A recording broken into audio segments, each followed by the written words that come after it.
If you were seated at a piano, which would be more fun, performing for Queen Elizabeth or backing up Aretha Franklin? With us today, former Secretary of State Condoleezza Rice on Queen Elizabeth, the Queen of Soul, and the state of the world.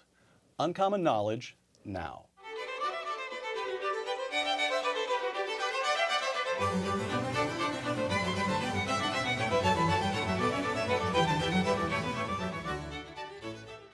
Welcome to Uncommon Knowledge. I'm Peter Robinson.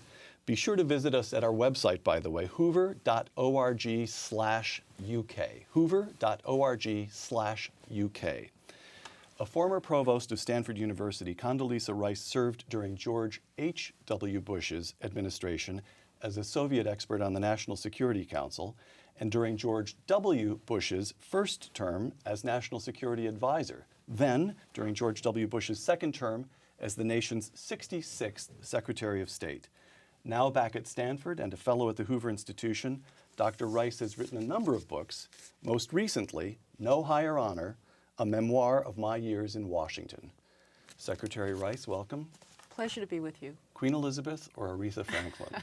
Very different experiences, I'd have to say, but I loved doing both.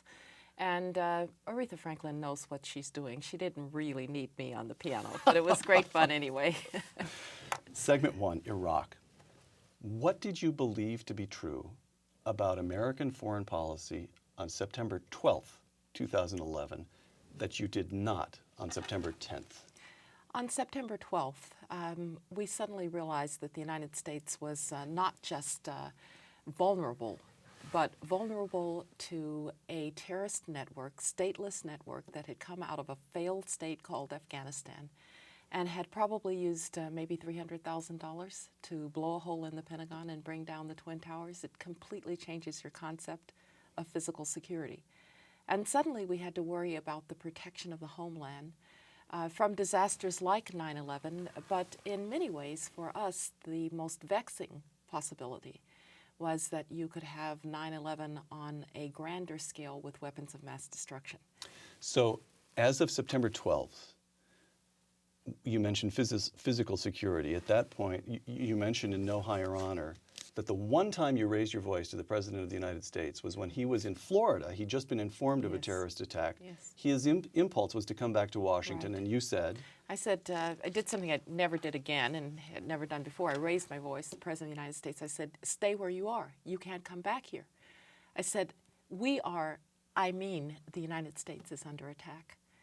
And he did stay, of course, and went to an undisclosed location.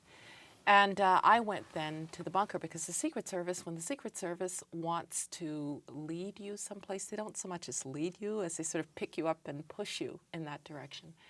That day meant that every other day was going to be September 12th. So you felt in those first moments, again, you mentioned physical security. It wasn't the physical security of the nation. You felt everybody in the White House itself felt physically exposed. Well, we knew we were physically exposed, but you didn't have time to think about that. You only had to think about the nation. And it's very funny, Peter, you mentioned in the intro that I had been on the White House staff as the Soviet specialist. Right. And of course, in those days, everybody prepared for the possibility of the unthinkable nuclear war. What would you do if the United States was about to experience that decapitating attack? And almost immediately, those impulses kicked in for me on September 11th. Oh, really? Yes. And so I went to the bunker. The vice president was there, and he was on the phone with the president getting an unimaginable order to have the Air Force shoot down a civilian aircraft that was not responding. Because, after all, civilian aircraft had now all become potential missiles against the country.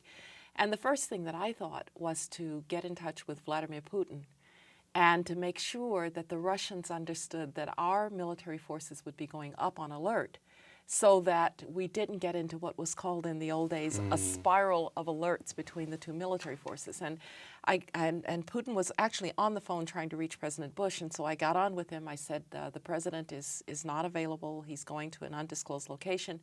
But I want you to know our military forces are going on alert. He said, I know ours are coming down. And is there anything else we can do? And I thought, wow, the Cold War really That's is right. over. And the other thing that I did was to have the State Department send out a cable to every post in the world to say the United States of America has not been decapitated, we are functioning, and you wanted friend and foe to know that we were not suddenly vulnerable.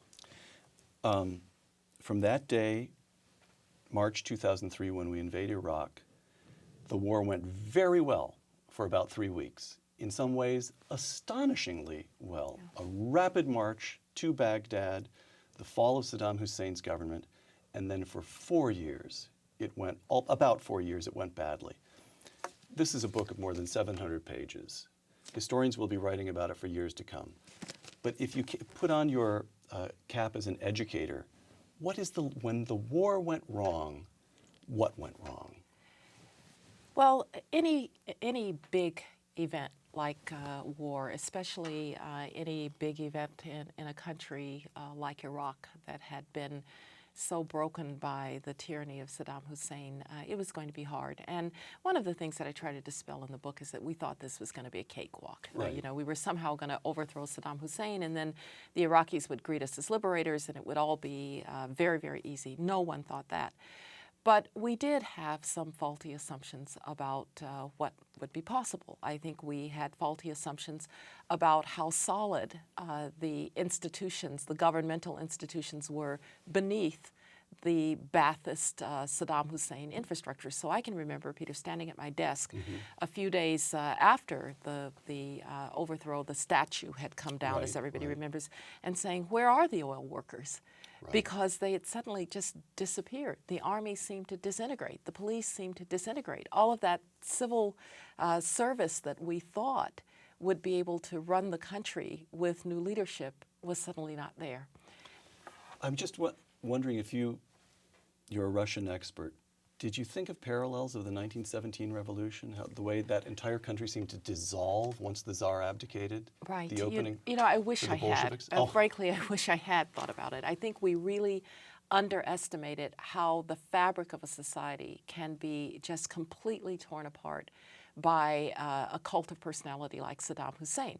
In many ways, it's not too much of a stretch to say Saddam Hussein was Iraq and Iraq was Saddam Hussein.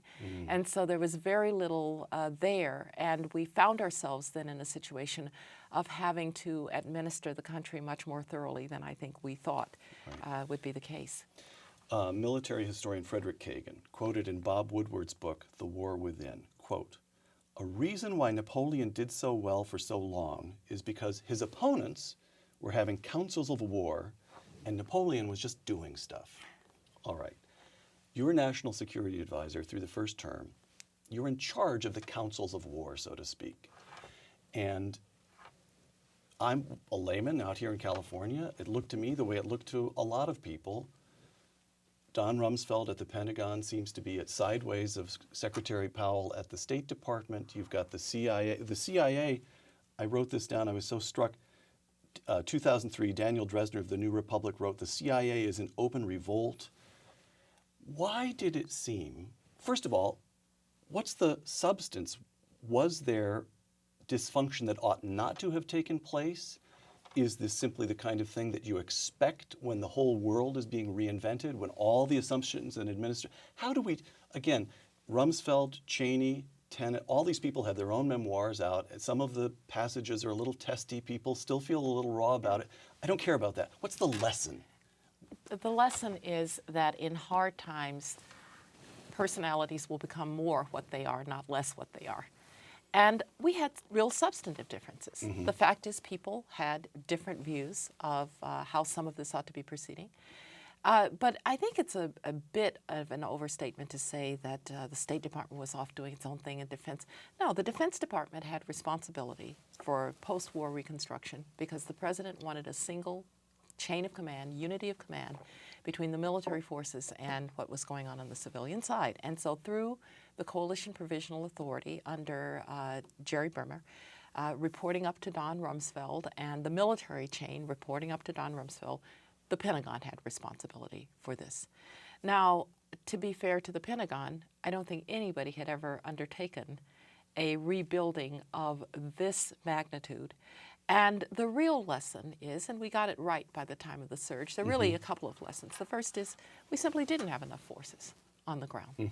And so all of the chaos that breaks out shortly after the statue comes down makes it difficult to do even the simplest task of reconstruction. And we simply didn't have enough forces. Secondly, and here I think it was a bit of an intelligence problem. We did not really fundamentally understand the tribal structures in Iraq. We could have made much better use of the tribes. We could have built Iraq from the outside in instead of from the inside out in the provinces. And the kind of thing that happened with the Anbar awakening then in 2005 when we made common cause with the sheikhs and really started to get this on a better footing, perhaps that could have happened earlier. But war is like that. As someone said, when you go to war, plans have a tendency to go out of the window, and you're inventing on the ground. Last question about the lesson of it all. As I said, historians will be writing about this for decades, but for the purposes at this table in front of these cameras today, the surge. This layman's understanding, which I'm sure is crude, corrected if I make a substantive error here. The war's going sideways at best for almost 4 years, and the plan for a surge seems to pop up in a couple what strike me as odd places. Ludi at the National Security Council was working on a plan for a surge. It seemed to make sense to him. He was quietly building support for it. But one of the places it also seemed to emerge or kind of crystallize was Fred Kagan, then a young military historian, just pulled a few people together and started meeting in the offices of the American Enterprise Institute. They got a retired general, Jack Kane, involved. Jack Kane went to the vice president. It just seems odd that here we have the Pentagon, on which we're spending hundreds of billions of dollars a year, and the war goes sideways under those guys. And the thing that turns it around is this new strategy that pops up almost in a kind of ad hoc fashion.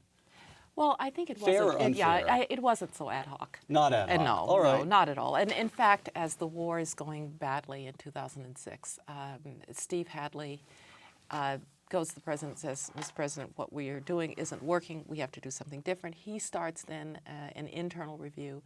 I said to the president, And Ludi reported to Steve Hadley, right? Hadley, Okay. and I said to the president, things are not going well. We started to look at state and what else we could do. Pete Pace draws together a group of colonels. Right. And says, why are these numbers going up on the numbers of Pete Pace was trained then chairman of the Chiefs. Joint Chiefs of Right, Staff? Why are these numbers going up on numbers of security forces that we're training, and the security situation is getting worse?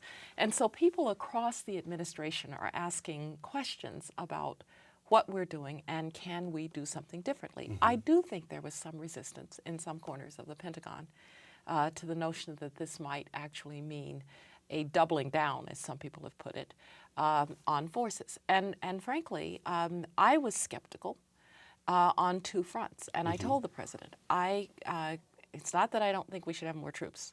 I've seen that for a long time. Right. But if we have more troops doing the same thing we've been doing, then we're just going to get more Americans killed. Right.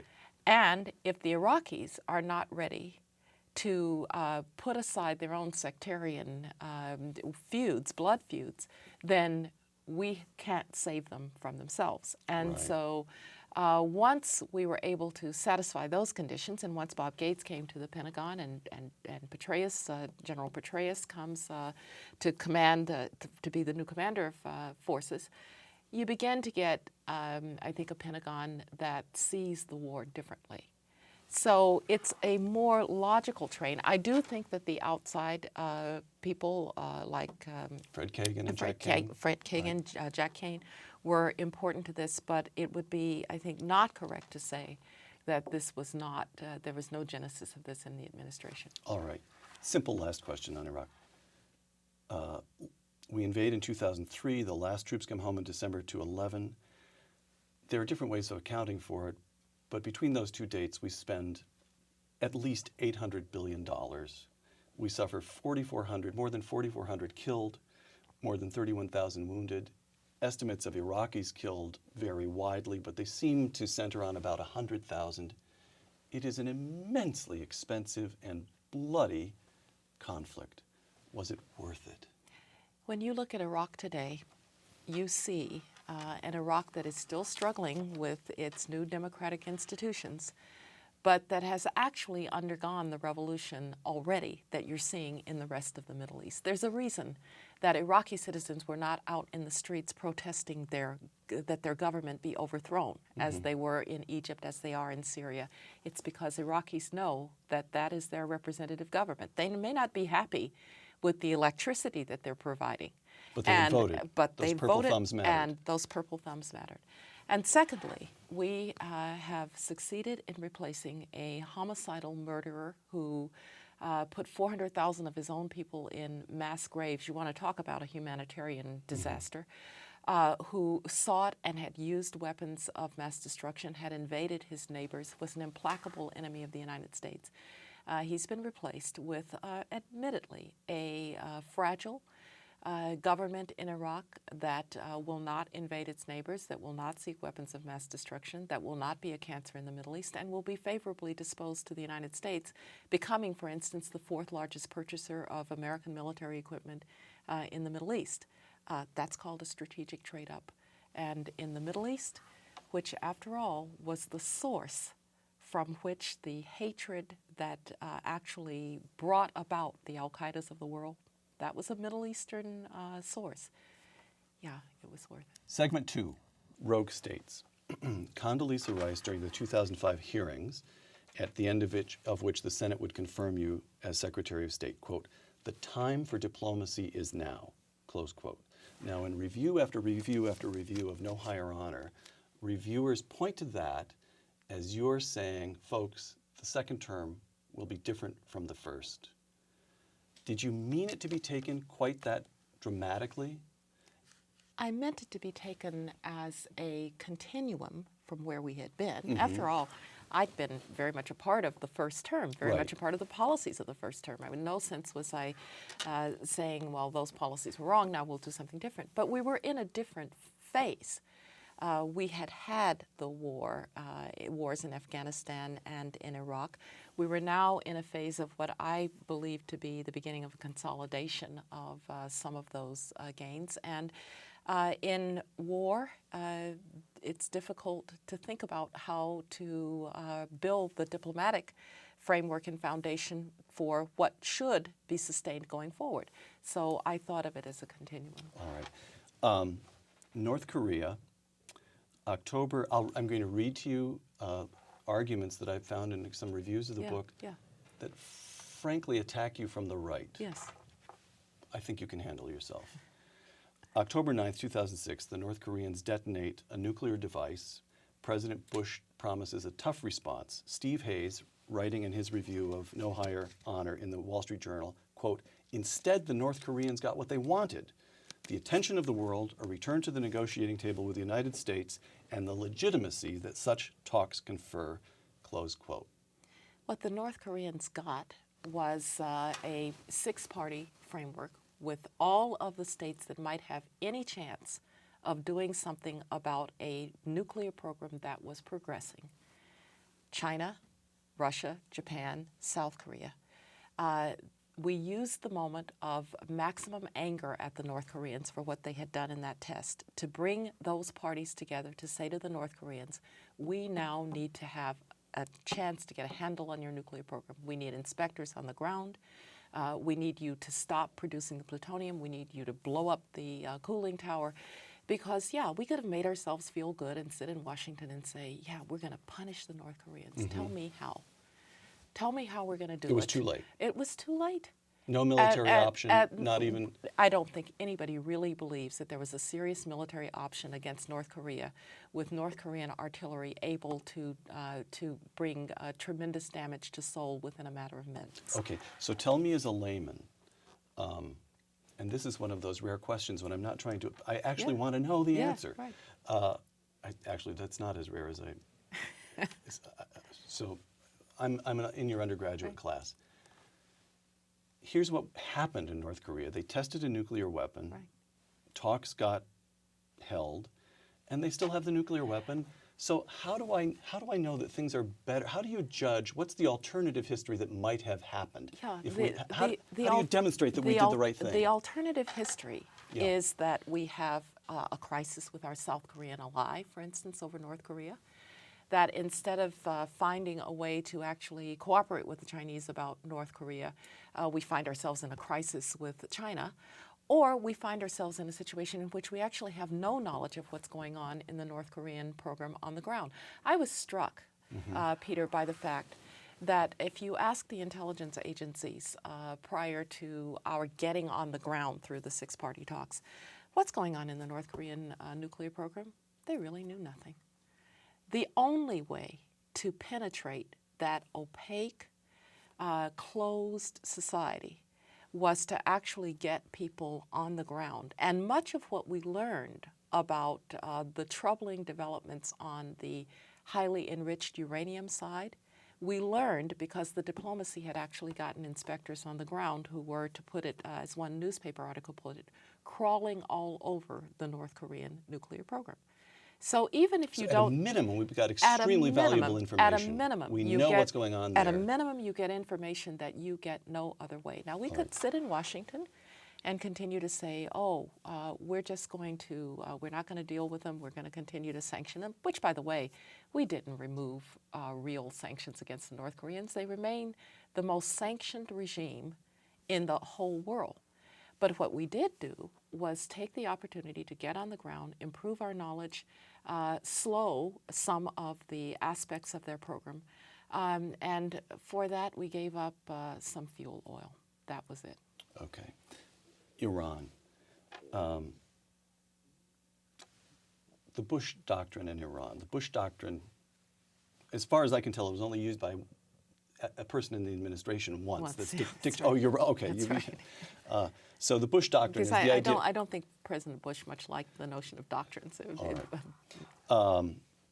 Anyway, the idea is that we go into Iraq and we say to the world, anybody who wishes us serious harm, we reserve the right to do you harm first.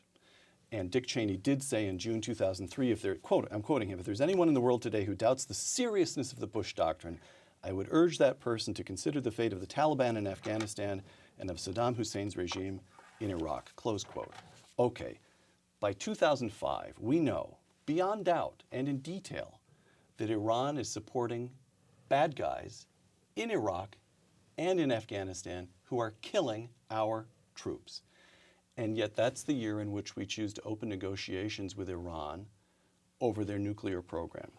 And Steve Hayes, I'm quoting him again because Steve throws punches, quote, this decision represented an abandonment of the Bush Doctrine, close quote. Oh, look, Steve Hayes is a great writer, but Steve Hayes wasn't a policymaker with responsibility for trying to make something happen, and that's the difference. The fact is, if you're dealing with the Iranian Sore nuclear... point with me, I'm a jabberer yeah, myself. I know. I'm a member of the all chat. right. All we do is all right. chatter, but go it's ahead. All right. But if you are trying to actually get a handle on the Iranian nuclear program, if you're actually trying to get not just U.S. sanctions, Iran's heavily sanctioned by the United States, but actually trying to get multilateral sanctions, and I don't mean, by the way, through the UN, I mean to get the Europeans, for instance, to go along with sanctions. If you're trying to establish that if Iran misbehaves, then the world will, in fact, sanction Iran, then you aren't going to do that by sitting in your corner and saying, well, we'll just carry out our policy the way we want to carry out our policy, and the rest of you do what you want to do. What we did was to say, and it garnered support from the international community, particularly from the Europeans, was to say, all right, we'll make the Iranians a deal. Suspend your nuclear program, suspend your enrichment and reprocessing, and we'll negotiate. The Iranians actually never suspended their program, and so we didn't negotiate. But we did get rounds of sanctions at the UN. We did get what is now continuing and accelerating, financial institutions leaving Iran, companies leaving Iran, the Europeans levying their own sanctions. We don't get that without an offer to negotiate, which, by the way, if the Iranians had taken it up and they had suspended their program, we would have been in very good shape. So what is it We that could we live with gave them. up? All right. And one other thing about the Iranians, we did something else that's sometimes not noted. President Bush said, if we catch Iranians in Iraq, any of your agents in Iraq passing technology that might threaten our troops, they are subject to capture or kill. And we picked up the Deputy Quds Force commander, and we took him up to Erbil. And we let it be known that he was up there and he was singing like a little bird. And it's amazing the degree to which the Iranians started to pull in their horns because they believed that their operations were being compromised.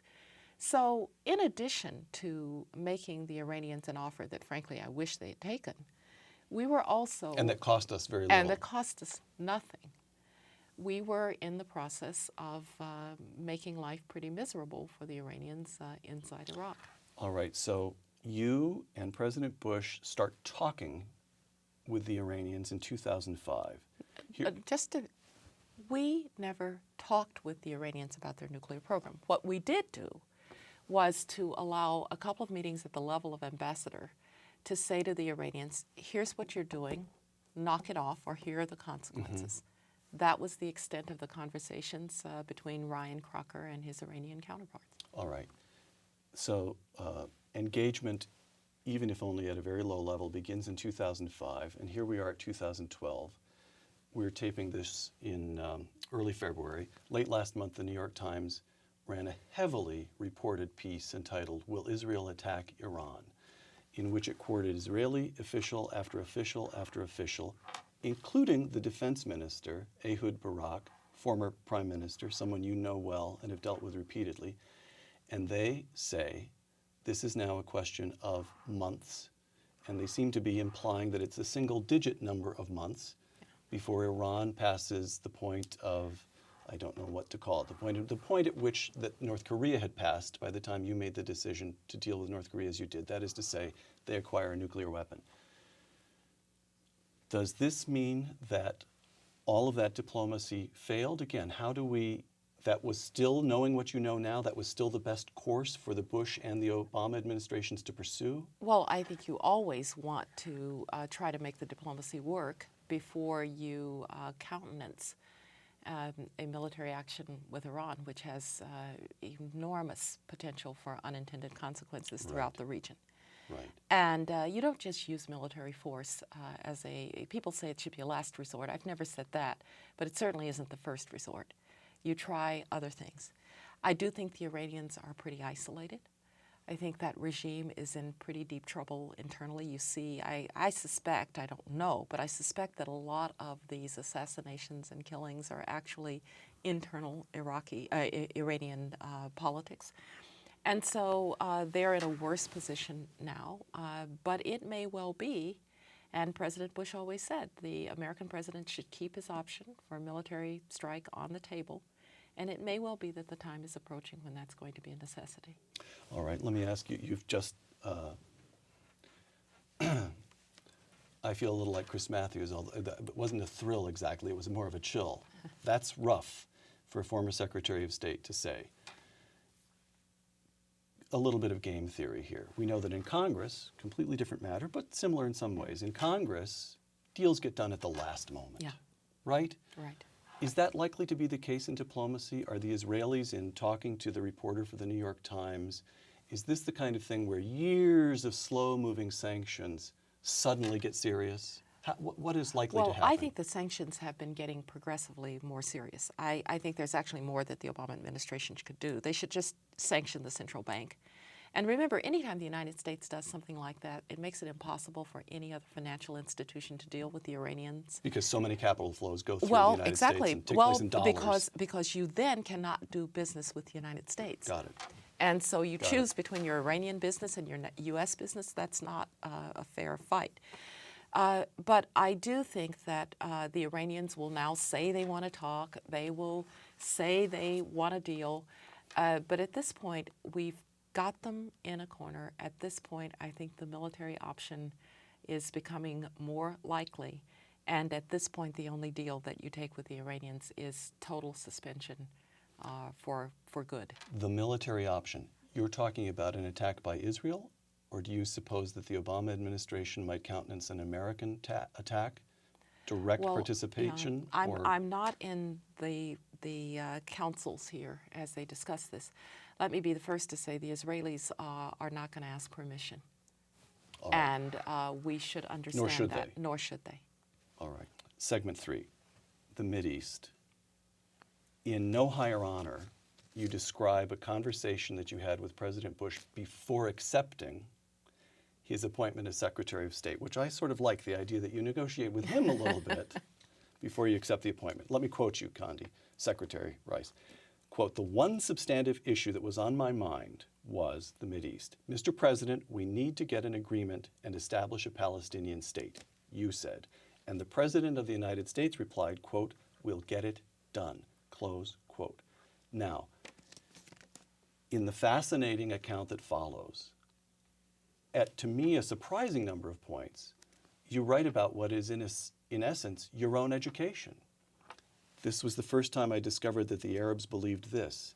This was the first time I discovered, or for example, you arrange for the 2007 Annapolis conference, and you write in No Higher Honor, after years of, quote, begging for a peace conference, the Arabs suddenly had all kinds of reservations, worries, and demands, close quote. So the first question here is, excuse me, I have to include one. You also write about a meeting that you had with Ehud Olmert, who was then the Prime Minister of Israel, who presented to you a proposal that you write about, again, in No Higher Honor. You call it remarkable and extraordinary. He's ready to offer the Palestinians 94% of the West Bank, make up for the remaining 6% with land swaps, permit them to establish a capital in East Jerusalem. And Palestinian Authority President Mahmoud Abbas refuses to entertain the offer. Well, Yeah.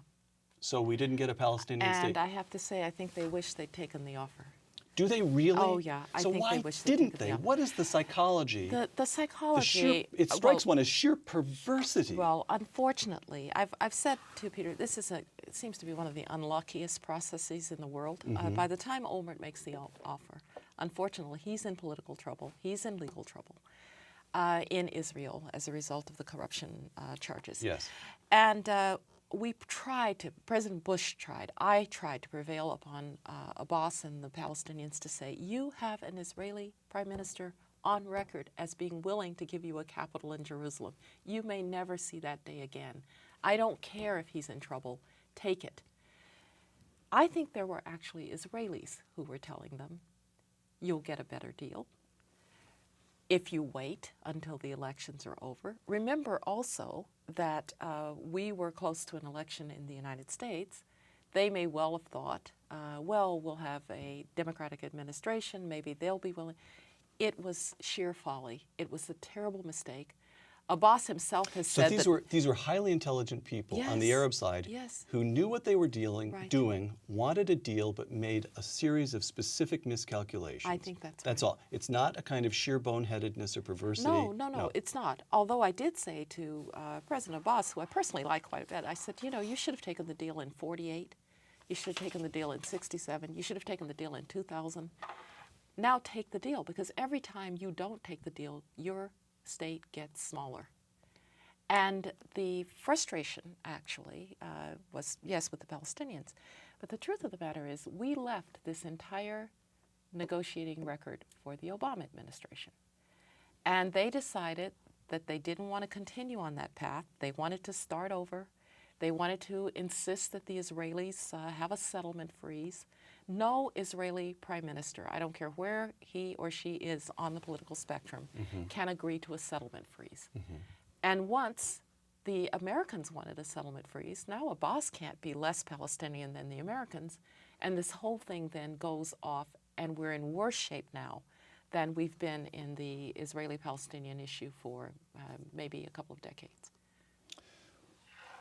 Okay, so here's a layman's response. Read all of this. It's absolutely fascinating. But this book belongs on a shelf with George Shultz's book, Henry Kissinger's couple of volumes, the amount of intelligence, treasure, American prestige that we have invested in attempting to achieve some kind of settlement in the Middle East, isn't it the case that when it comes right down to it, we've got a workable peace, and it's ensured by the Israeli Defense Forces and the United States Sixth Fleet? Why not just leave it alone for a decade? Well, because in the long run, I don't think it's sustainable. It's not sustainable for demographic reasons. It's not sustainable because Israelis and Palestinians shouldn't have to live that way. You know, I watched so many times the rocket fire coming out of Gaza and the Israeli citizens scrambling into bomb shelters. I watched so many times innocent Palestinians with women dying in childbirth or children dying because they can't cross a checkpoint that takes too long. You know, people shouldn't have to live that way. And there are, I think, still very strong reasons for a two-state solution. But you're right that it's not going to happen because the United States wants it. It's only going to happen because the Israelis and the Palestinians finally come to an agreement. And the sad thing is, many people blame the Israelis. I have to say, I think that it's been the Palestinians who've more often walked away from deals than the Israelis. I want to talk about the Arab Spring in a moment from the point of view of the future of the Arab world. But the immediate effect, again, I put this is an assertion in the form of a question. The immediate effect of the Arab Spring is to replace Mubarak, a regime for which no one shed tears, but that more or less abided by the Camp David peace agreement and kept the Sinai out of play in a military sense, to replace Mubarak with a new regime. It's now emerging. The Muslim Brotherhood is powerful. The Egyptian army is powerful. Whatever is the case, it's less certain. And now that long border of the Sinai becomes a military problem, doesn't it? Hasn't the immediate effect of the Arab Spring on Israel, isn't it to complicate their situation enormously? Or No, the immediate effect has certainly been to complicate the situation of the Middle East in general and Israel in particular, yes. But the assumption is that there was another option. The problem is authoritarianism isn't stable in the long run. And we tried, through what came to be called the Freedom Agenda, to get our friends to understand that they should start to reform before their people were in the streets. That was the idea behind the Cairo speech that I gave in June 2005. It was my conversation with Mubarak. Before your people are in the streets, give them reforms. Allow them to have a voice. Don't make the only strong political institutions in the country the Muslim Brotherhood, because they can operate and organize in the radical mosques and the radical madrasas while you hound decent political forces out of the public square. Don't allow this freedom gap to produce even more radical forces. And the president of Egypt replied, "You don't know my country. My people don't like foreign interference, and they need a strong hand. It's me or the Muslim Brotherhood." And then he engaged in policies that made it so. And it's too bad because, as you say, Mubarak did a lot of good things. Ben Ali did a lot of good things. But these authoritarian regimes are not stable in the modern world, where either people are going to be given a chance to exercise their rights or they're going to take the rights. special case, authoritarian regime, close ally of the United States, the Kingdom of Saudi Arabia. The Kingdom of Saudi Arabia, we know, has been funding madrasas. If you had to say, what is the financial source most directly responsible for the rise of radical Islam, it would be Saudi Arabia. And yet, we know that perhaps one of the most successful diplomats in Washington in the last half century was Prince Bandar of Saudi Arabia. We know that the Bush family in particular felt a certain closeness to Prince Bandar and to the Saudi royal family. And there is that photograph of the South President Bush on the Truman balcony, I think it's called, a couple of days after September 11th, having a chat with Prince Bandar. I don't get it. Why are those folks still our allies? Well- and why can't we get them to knock off the misbehavior, which has been going on for decades? Well, it's obviously let's- complicated. Right, but go ahead. it's complicated. The United States isn't an NGO, right? So sometimes we have to deal with regimes Right. with which we don't actually share values, but we might share interest. But Saudi Arabia is an interesting tell because you are absolutely right. Prior to 9/11, the Saudis made a kind of, the House of Saud made a kind of Faustian bargain after the 78-79 events in Iran. Right. They saw the power of religion there. And so they kind of made a deal. All right, the politics will be ours, and the ulema, or the religious groups, the religious clerics, will have control of religious thought and so forth. And this kind of philosophy, Wahhabism, which is the most an extreme Radical form extreme, right. of Islam, they allowed to be exported. The madrasas were built. It wasn't always the government of Saudi Arabia. It was very often wealthy families who were exporting this. And then it came back to haunt them. Because it turns out that Al-Qaeda, which is then born of that atmosphere, Al-Qaeda's great hope was to overthrow what they considered the corrupt regime of the House of Saud by driving the United States out of the Middle East. And so all of a sudden, this Faustian bargain comes back to haunt them. And I can tell you that when there's an attack on the kingdom in May of 2003 in Riyadh, they suddenly realize what has happened to them. And Saudi Arabia then becomes a pretty fierce fighter in the war on terrorism. I think any terrorism expert, anybody who was actually trying to do this, will tell you the Saudis became pretty good at the counterterrorism Indispensable business. to us? How would you grade them? I They would are say indispensable. indispensable to us. Now, the regime still needs to make reforms. The king, I think, is actually, within his own very conservative context, a kind of reformer. He's someone who receives women, who's someone who's actually said women will one day have the right to vote. I know this sounds pretty No, violent, but this is the king very of Saudi happy Arabia. because I can remember, right? you're mentioning this, I Right. can remember that you got to wear a magnificent dress when you were presented all the way That's right. down to your ankles, as I recall. Yes, but all this right. is the king of Saudi Arabia Yes. saying, well, women will vote, and receiving women to hear their views, and building a university that is going to be a technical university, not a university given over to just religious thought. So in his own context, he's something of a reformer. The problem is he's 88 years old, or whatever he is. I don't think that there are particularly good options after he dies, and one has to worry then about the future of Saudi Arabia. I would hope that these monarchies, not just in Saudi Arabia, but in Jordan, in Morocco, would find a way to become more constitutional monarchies, give real authority to the parliaments. They actually are pretty popular, these monarchs.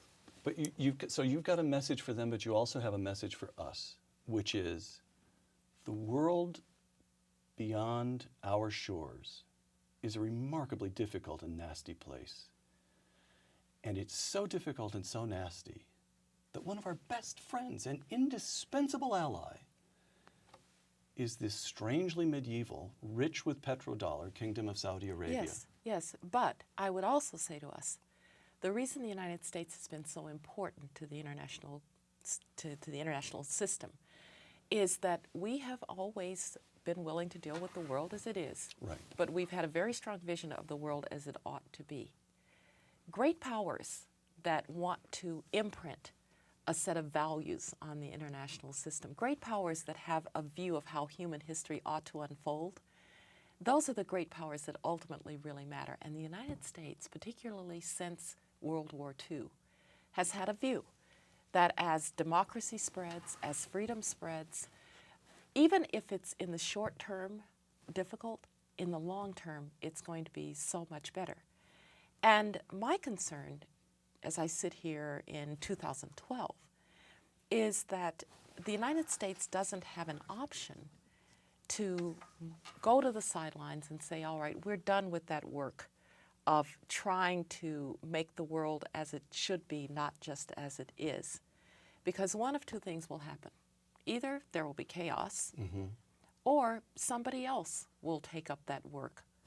When the British Empire collapsed, they yeah. had us to hand it over to. That's right. We have no one to hand it No, over to. and the most likely outcome is that the next major imprinter on the international system is somebody who doesn't believe in a balance of power that favors freedom, and that would be very bad for us. All right, let me get to a couple of those likely successors should we choose to let them succeed us. Segment 4, Russia and China. Russia first. You're a Russian expert. You speak the language. You devoted your early academic life to the study of this country. You made it your professional calling in the White House during the administration of the first President Bush.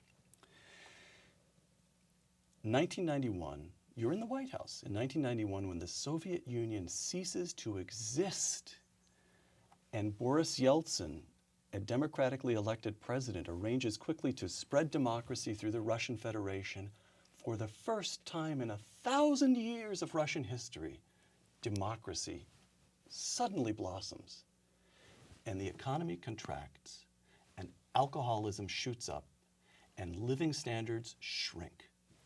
What went wrong? Well, I'm not really sure that one can call what happened democracy. You know, we have to remember when totalitarians fall, tyranny is ended. Freedom breaks out. But democracy is not the same thing as freedom. Democracy is the institutionalization of freedom. Democracy is the building of rule of law, the reliable institutions that people can actually depend on to defend their freedom. Private property, independent judiciary. Private property, independent judiciary, property rights that are considered to be actually equal in sense of access. What happened, I think, in Russia was unfortunately, first of all, was the privatization of a lot of Russian assets into people's pockets, who became, many of them, the oligarchs. There was a breakdown of state institutions. And Vladimir Putin is a direct result of that. Because I used to go to Russia a lot after I left the government in 92, 93, 94. And you would go, and we were trumpeting and heralding the new democracy in Russia, the great freedoms in Russia. And you would go, and the Russian people were feeling humiliation, deprivation, and chaos. There were drive-by shootings. They actually wanted a strong man. They believed they needed something to, and Putin comes to power in 99, and he says, I will give you stability, I will give you respect, and I will give you prosperity. And 2 out of 3 ain't bad. And for a while he does. And then, of course, he moves from being arrogant to megalomaniacal. But in the meantime, the Russians do get a sense of stability. They get more personal freedoms than at any other time in their history. But that institutionalization of freedom, the rule of law, the independent judiciary, the independent press, all of that is run over by Vladimir Putin and his drive to bring order. Well, okay, so how bad is he really? If you've got 1,000 years of authoritarianism and 70 years of totalitarianism, Putin comes along, the situation is chaotic, he reasserts strongman government, but even if it's only pro forma, even if it's only in a kind of silly observance of the letter of the Constitution, he does step down from the presidency at the end of his 2 terms. Big deal? Yes. It is. But then he undid it. Right. And by the way, angered the Russian people. You see, the Russian people, I think, had actually begun to believe that maybe there was something to these democratic institutions that they had. This might work out. This might work out. When I first went to Russia in 1979 to do language training, Russians wouldn't look you in the eye. They looked at their feet. They were terrified of their government. They were terrified of everything. Several decades later, this is a different Russia. Russians travel. They do speak out. They're not so fearful anymore. Okay. So here are the large strategic problems that Russia faces over decades. A rising China and pressure all along their southern tier from an energized and in some cases radical Islam. Same problems Yes. we face. Why can't we be friends? Well, in fact, on most global issues, we were kind of friends. The Right. truth is that this notion that relations were so bad with the Russians in the Bush administration simply isn't true. We had very good cooperation on North Korea. We had excellent cooperation, actually, on terrorism. The fact is, Putin saw very early on that the Al-Qaeda fight we could somehow cooperate if we could understand that he had a similar problem in the Right, South. And right. while we didn't want to be associated with the repression of Chechens, the truth is that the Chechens were in They some were pretty bad some bad company. actors. And so on terrorism, we did very well. On a number of issues, we did very well. Nuclear proliferation, we did very well. The Russians helped us with the India civil nuke deal, lots of things. When we ran into trouble with the Russians, it was on two fronts. Democratization in Russia itself, because Putin didn't like the notion that the ultimate answer to the end of terrorism was freedom and democracy. That wasn't in the Hard for script somebody from trained his in the point of KGB view. to- Exactly. right, all right. And the other was whenever we dealt with the periphery, or what they consider to be the former Soviet Union or the former Russian Empire, so Georgia, Ukraine. That's when we, or putting missile defense in Poland and They still the felt Czech it was Republic. theirs. It was theirs. And how dare we encroach? And we had a different view. These were independent states. They had a right to pick their friends. They had a right to choose their military strategies, etc. So that's inherently Russian? Russians are always going to feel proprietorial toward Georgia to the south and Poland to the west? These Or Russians. These Russians. So could that change? Is that a generational Well, change? I have a sense that younger Russians don't, for the most part, don't have the same attachment. But I'll tell you something. One of the slightly disturbing things about what is currently going on in Russia, where we're watching a challenge to Putinism, where we're watching Russians express that they really didn't like the fact that he stood up one day and said, "Oh, I think I'll be president again, and oh, by the way, it'll be another 16 years before you get anybody else." Some of that opposition, though, is coming from pretty hardcore nationalist forces. And it may well be that the first implication, the first wave against Putinism will not come from liberal democratic forces, or as the Russians call them, right forces, right-wing forces. They have the reversed Right. spectrum. But from these left forces, nationalists, Mother Russia. communists, and the like. China. I'm trying to find give you an opportunity to cheer us all up here. In 2008, I'll ask you about China through a passage in No Higher Honor. 2008, you visited China after a massive earthquake. I'll quote you. "We had to pass through a village on the way to the relocation camp. It was right out of the 19th century, just a few miles from the gleaming modern metropolis of Chengdu. That's the problem," I thought. "They've pulled more than 500 million people out of poverty, but they have so many more to go, and inequality is widening. How does a Marxist government handle that?" Close quote. Well, how are they handling it? Not very well, I would say, because the Chinese government has based its legitimacy on prosperity. It's legitimacy based on prosperity. And that's hard because eventually people's expectations start growing, and it's a little bit tough to keep up with rising expectations.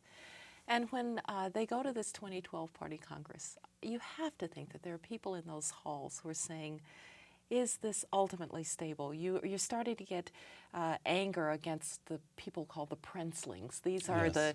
the grandchildren of the revolutionaries who now Right. drive around in Ferraris. You're getting people who are unhappy that their land is being confiscated by developers, and you're actually having the overthrow of local communist officials as a result. And there've got to be people saying, and I think this is why Wen Jiabao started talking about, well, maybe we need political reform as well. People who are saying, you know, before this prosperity or legitimacy based on prosperity runs out, should we be looking at something else? Is there even a pathway to legitimacy based on consent without becoming Gorbachev? Because every communist leader ends with that phrase, without becoming Gorbachev, who tried to reform and the whole lost thing it all. collapsed. Okay, so China, we've been talking about 1,000 years of Russian history. There's a lot more Yeah, a of lot more recognizably Chinese history. But what you get is broadly speaking, over those many centuries, a certain contentedness to be the Middle Kingdom. Yeah. It's not expansionist, like you start with a little duchy of Kiev and Yeah. you end up Yeah. with a country that Right. stretches across 2 continents. It's not It expansionist in the same hadn't way. been. It hadn't been. So, okay, so the question is this Chinese history that's not expansionist plus their internal problems. Do we get a pass with China? Are they going to be No. our We don't. I don't think so because They're gonna challenge us. well, there'll be challenges. First of all, because I would say that Chinese foreign policy is mercantilist at this point, which is just the wild search for resources in support of Chinese economic growth. In Africa, in Latin America, you see the Chinese everywhere after these Australians are resources. doing very well out of Australians it. are doing very well out of it. Right. But the Australians can defend themselves in that sense. In Africa, this has a different character where the Chinese are willing to deal with any old corrupt African regime, and that's not doing very well for Africans who are actually starting to emerge from these corrupt regimes. But I think the real question with China is not will they somehow overtake us. I'm quite confident that China has a very, very long way to go. They are experiencing a lot of internal tensions, and that any country that is as terrified of the internet as they are, hacking into people's servers to find one last human rights advocate out in Xinjiang, that country isn't going to lead the knowledge-based revolution. So I don't see that kind of challenge from China, and I'm also confident that if we don't do something stupid in terms of our own military capability, then we're going to be able to check China militarily or strategically.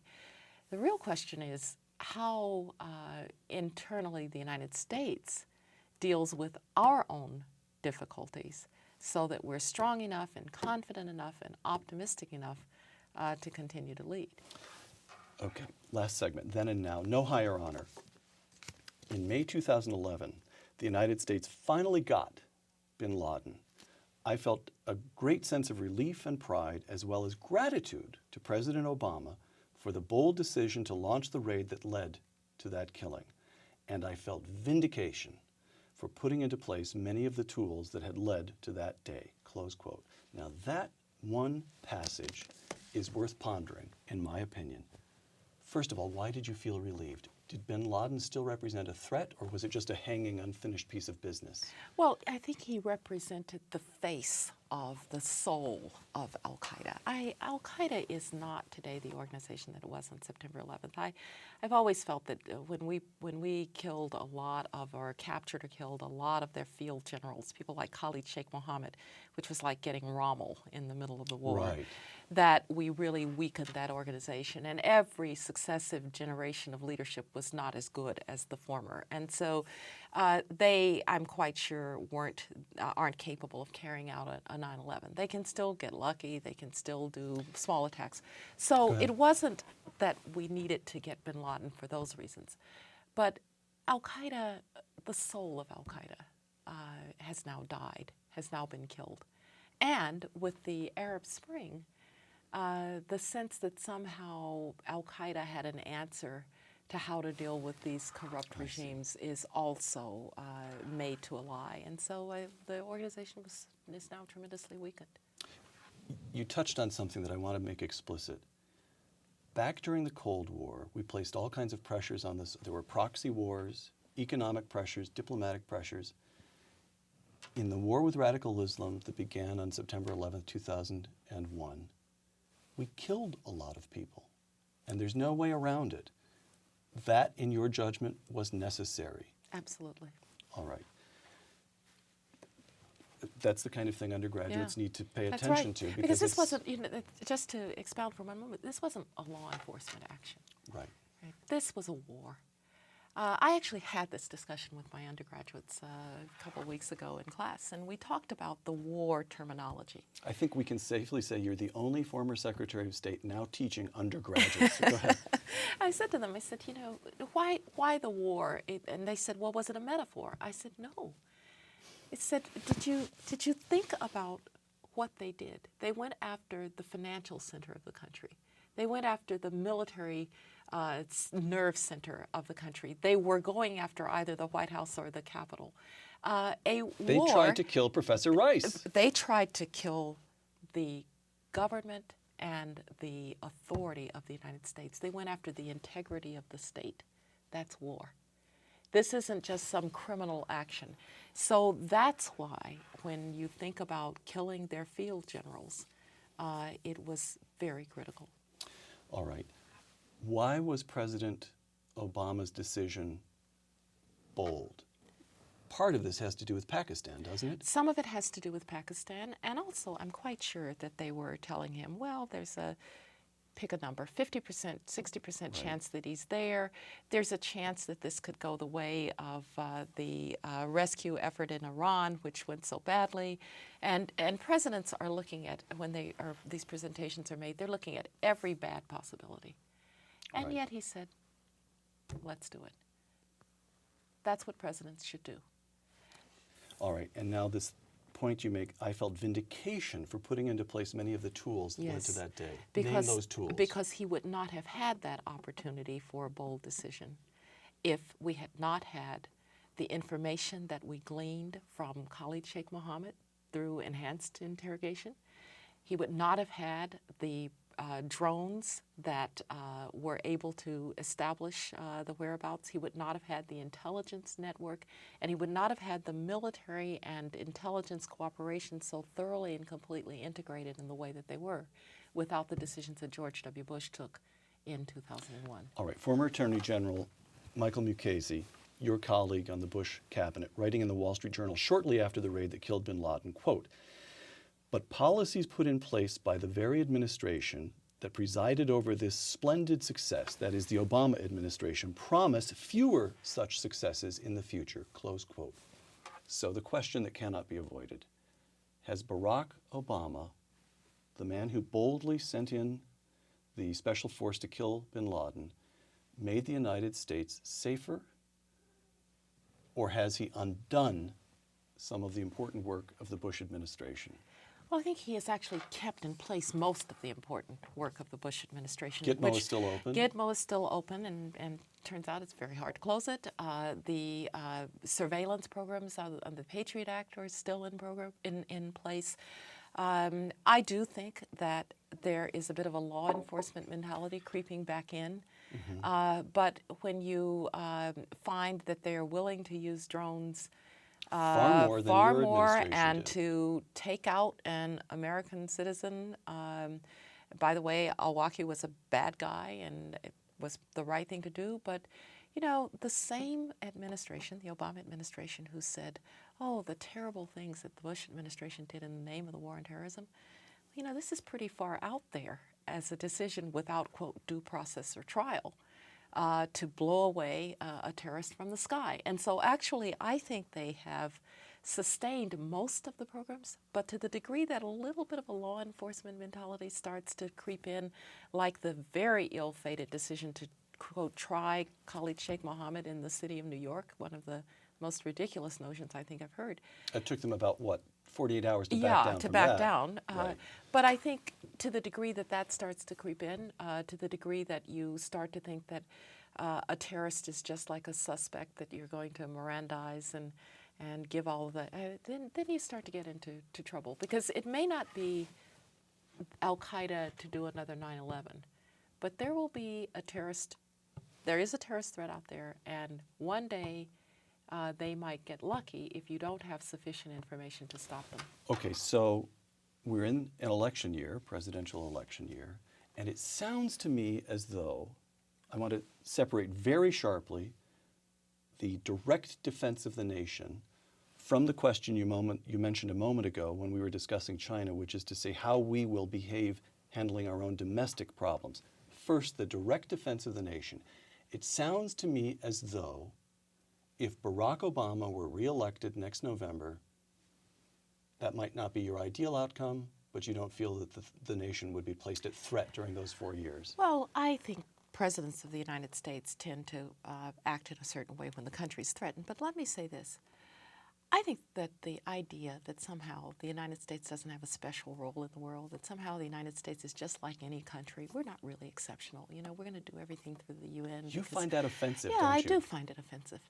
Because if you want to tell the American people they're not exceptional, then tell them why they ought to continue to bear the burdens of international leadership. Why not just let somebody else do it? I think leading from behind is an oxymoron. And I do think that there's a sense out there somehow that the United States is not really respected these days.